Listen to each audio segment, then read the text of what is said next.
In the quiet, picturesque town of Oakhaven, the kind of place where everyone knows everyone, a shadow began to fall. It started with the disappearance of Amelia Thorne, a bright, beloved local librarian. One misty Tuesday morning, she just wasn't there. Her car was in the driveway, her front door was unlocked, and a half-finished cup of tea sat cooling on her kitchen counter. The police were baffled. There were no signs of a struggle, no forced entry, nothing to suggest she'd been taken against her will. It was as if she had simply vanished into thin air. The community was in shock. Amelia was the heart of Oakhaven, always ready with a smile and a book recommendation. Her disappearance cast a long, dark shadow over the town's idyllic facade. Days turned into weeks. Flyers with Amelia's smiling face were plastered on every telephone pole and shop window. Her image a constant, haunting reminder of the mystery that had gripped them all. The police interviewed everyone, from her closest friends to casual acquaintances, but every lead turned into a dead end. The case grew colder with each passing day. Detective Miles Corbin, a veteran with a knack for seeing what others missed, couldn't shake the feeling that something was deeply wrong. He revisited the Thorne residence countless times, walking through the silent rooms, hoping for a clue, a misplaced object, anything. The house remained frozen in time, a perfect, undisturbed diorama of Amelia's last moments. It was almost too perfect. He kept returning to the living room window with its heavy velvet curtains. He'd pull them back, look out at the quiet street, and wonder what Amelia had seen just before she disappeared. It was during his fifth visit, as dusk was settling, that Corbin noticed it.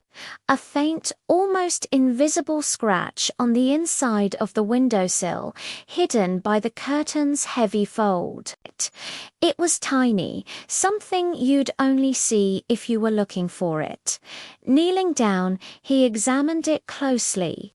It wasn't a random scratch, it was deliberate. A small, crudely etched letter G. His heart quickened. This was the first real clue. A tiny crack in the perfect facade of the crime scene.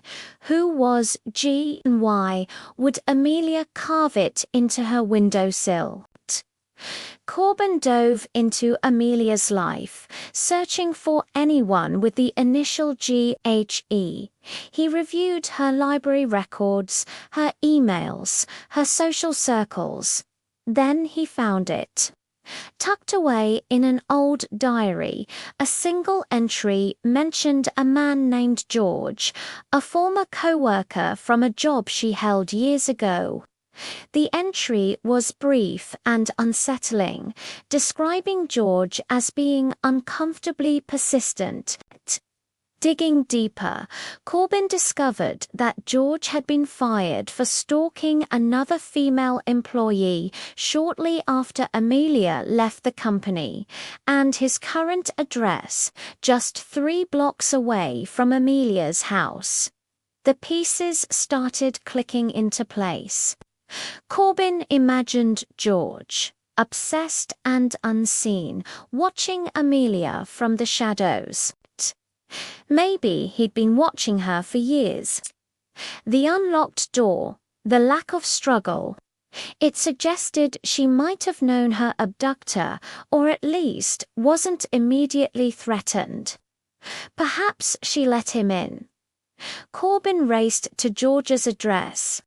The house was dark, but a single light flickered in the basement window. With backup on the way, Corbin approached cautiously. Through the grimy glass, he saw him. George, and in the corner, tied to a chair but alive, was Amelia Thorne. The rescue was swift. George, a quiet man no one in Oakhaven had ever paid much attention to, surrendered without a fight. He confessed everything. He had been obsessed with Amelia for years, watching her from afar, convinced they were destined to be together. He had slipped into her home that morning, and when she rejected him, he'd taken her. Amelia later told Corbin that in the moments before she was taken, she saw a shadow behind her curtain. Realizing the danger, she managed to scratch the initial into the windowsill, a desperate, silent plea for help. It was a tiny act of defiance, a breadcrumb left in the dark that ultimately led to her rescue. The shadow over Oakhaven finally lifted, but the memory of the chilling secret it hid would linger forever. Thank you for watching. If you were captivated by this story, don't forget to like, subscribe, and hit the bell icon for more true crime mysteries. See you next time.